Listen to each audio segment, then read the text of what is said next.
We got this big ass rooftop package unit here from Daikin, and it's having some issues.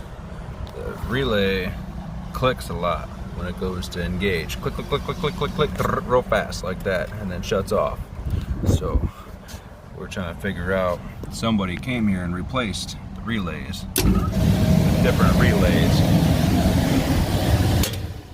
So they thought those were the relays were bad, but what we found out was what you gotta do is you gotta think outside the box. You gotta follow where the power goes.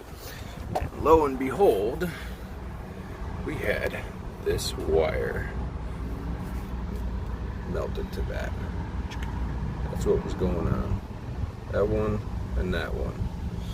So the system actually had a dead short in it, and every time you turned it on, it would just high-speed click the relay because it's trying to drag it in, and then shut the system down on a fault.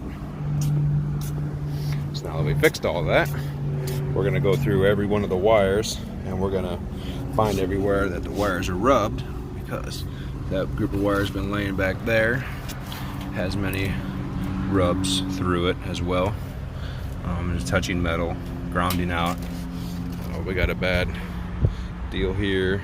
So that's something. So we're gonna resecure all this electrical, and it'll be good to go. So lesson 101 on electrical: if you think the part is bad, follow the power to make sure the power's not dropping out somewhere before condemning a part. If the power can't get to the part, then it's not the part's fault or problem.